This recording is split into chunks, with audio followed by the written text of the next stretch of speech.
This part we will study about organs of human immune system. तो इसमें हम बात करेंगे ऑर्गन्स ऑफ इम्यून सिस्टम के बारे में। तो human immune system is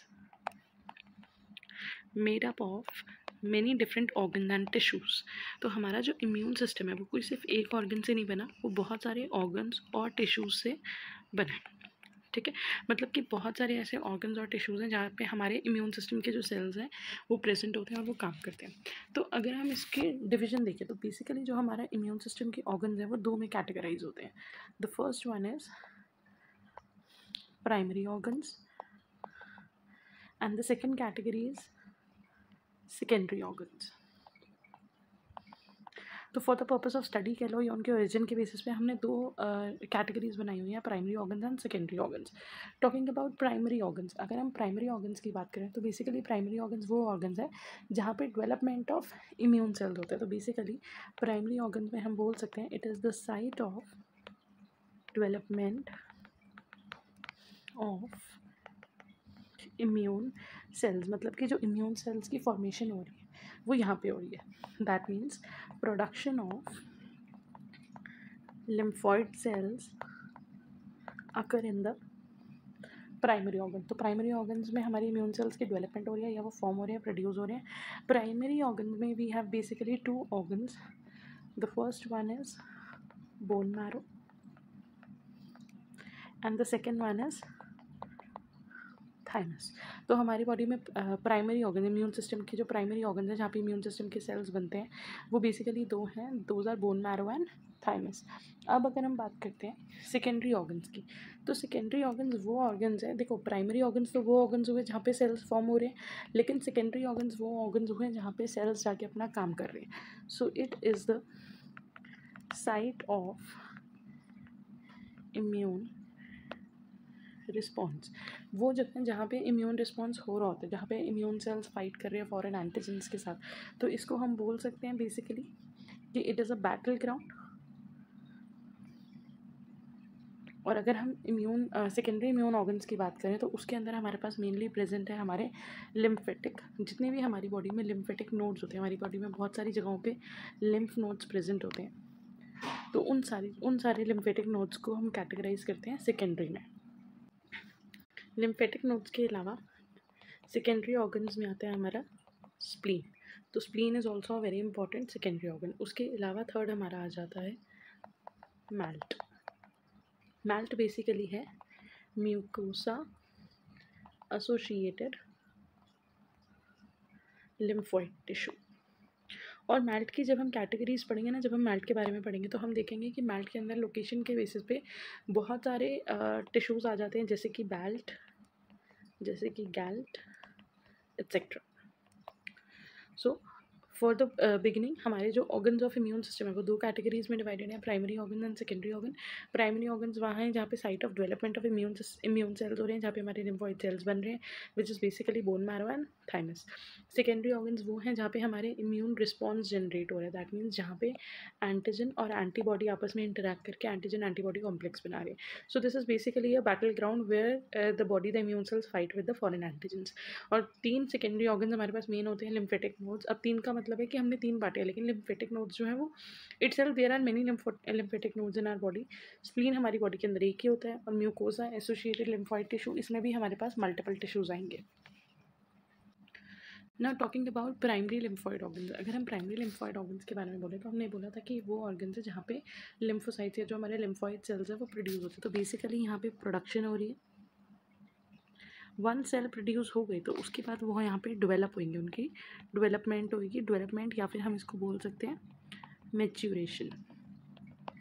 so maturation of immune cells will takes place.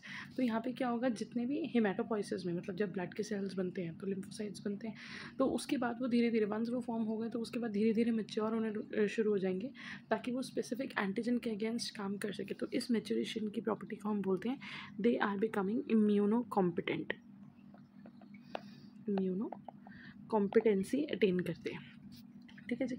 अब अगर आप बात करो तो हम जब हम लिम्फ सेल्स पढ़ते हैं या हम लिम्फोसाइट्स के बारे में पढ़ते हैं तो हम बोलते हैं there are 2 type of lymphocyte, B cells and T cells. अब B cells and T cells का पर्पज़ ये है कि जो हमारे टी सेल्स हैं वो जो डेवलप हो रही हैं, जो मैच्योर हो रही हैं, उनकी मैच्योरिटी हो रही है थाइमस में। So basically thymus is the site of T cell maturation.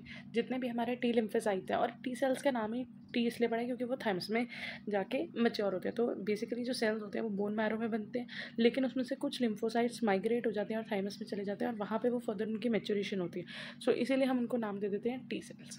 ठीक है। The other one is bone marrow. Bone marrow जो है वो बोन मैरो में ही बन रहे हैं और वहीं पर मैच्योर हो रहे हैं। तो bone marrow is the site of B cell maturation. ठीक है जी। अब अगर हम आगे बढ़ते हैं, so let us pick the first organ which is thymus. अब अगर हम बात करते हैं थाइमस की, तो थाइमस क्या है? थाइमस हमारी बॉडी में एक छोटा सा स्ट्रक्चर है विच इज़ अ बाइलोब्ड स्ट्रक्चर। मतलब कि एक छोटा सा 2 लोब्स वाला स्ट्रक्चर है which is surrounded by a capsule, जो कि कैप्सूल से सराउंडेड है। अगर हम थाइमस की पिक्चर देखें, सबसे आउटर मोस्ट लेयर है वो है कैप्सूल। थाइमस में 2 जोन्स डिवाइडेड हैं। Outer one is known as cortex and the inner one is known as medulla. अगर आप कॉर्टेक्स रीजन में नोटिस करो ना, मतलब यहाँ तक के रीजन में, तो आप देखोगे कि यहाँ पे जो सेल्स हैं जो कि हमारे डिवाइडिंग थाइमोसाइट्स है, जो हमारे इमेच्योर लिम्फोसाइट्स हैं या इमेच्योर टी सेल्स हैं, वो बहुत ज़्यादा है। वेयर एज मेडुला में अगर हम देखें तो वहाँ पे जो हमें सेल्स दिखेंगे वो कंपैरेटिवली कम दिखेंगे।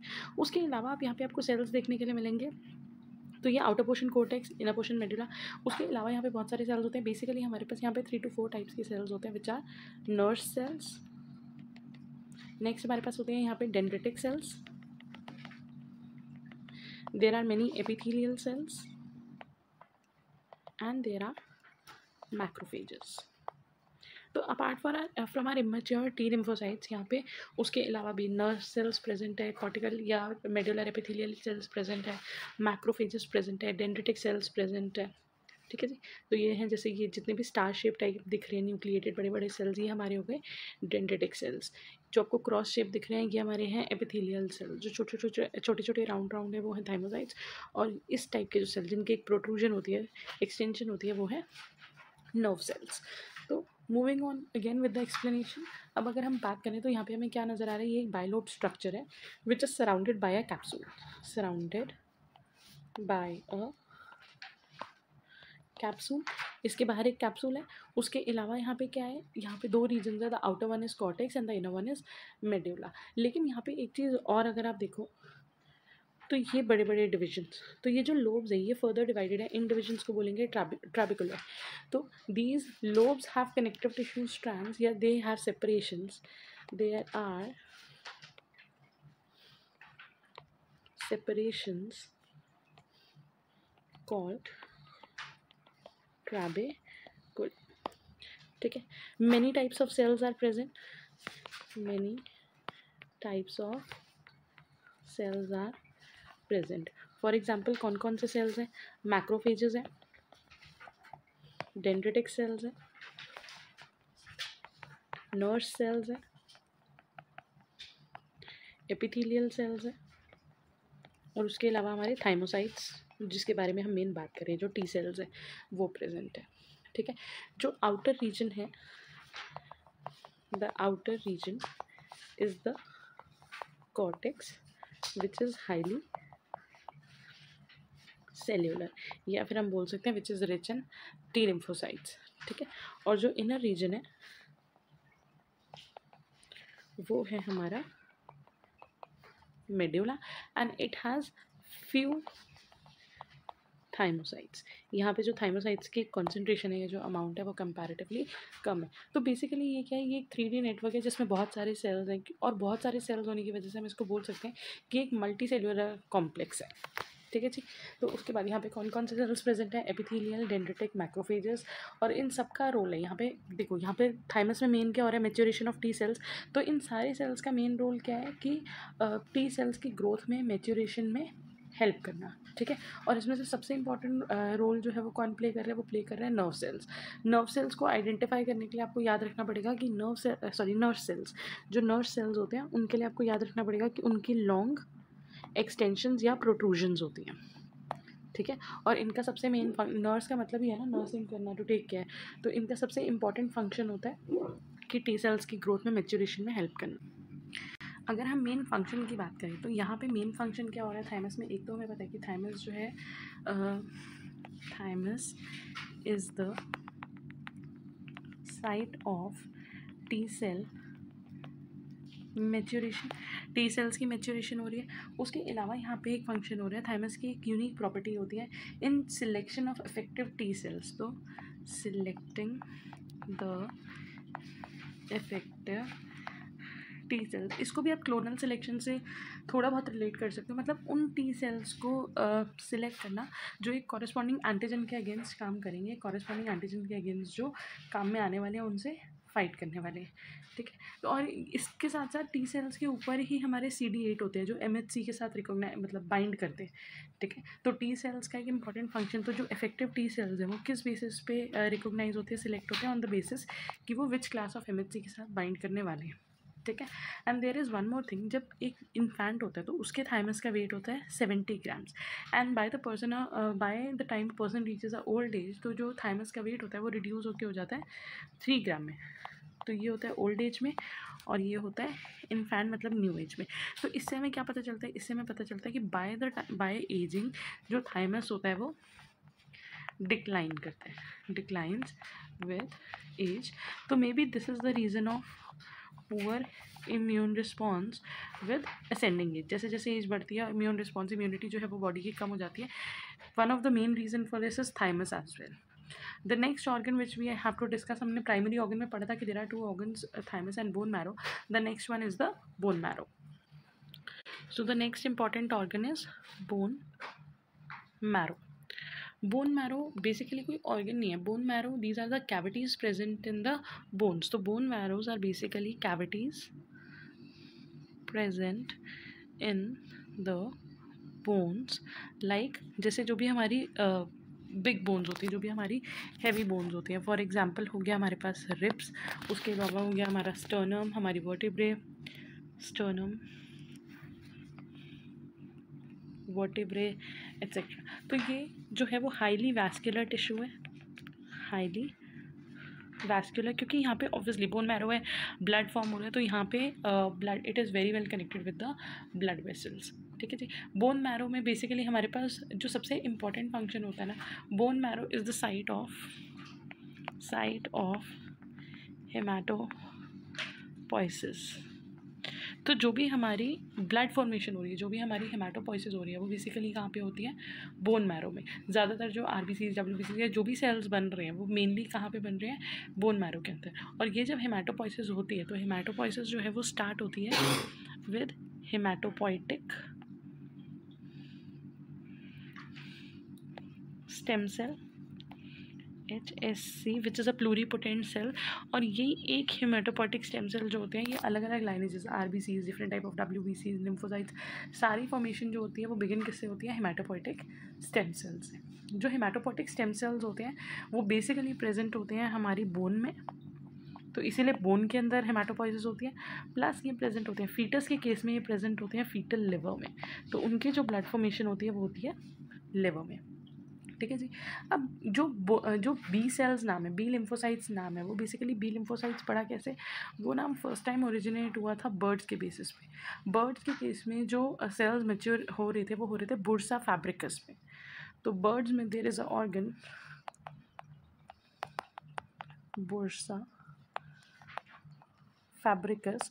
इस बुर्सा फैब्रिकस की वजह से these were named as B cells. Later on जो बुर्सा फैब्रिकस का जो एनालॉग ऑर्गन था, जो उससे मिलता जुलता सेम ऑर्गन था, वो मैमल्स में, ह्यूमंस में, रैट्स में, उसका नाम रख दिया गया बोन मैरो, ठीक है। तो बेसिकली यहाँ पे बोन मैरो क्या है, bone marrow is the site of development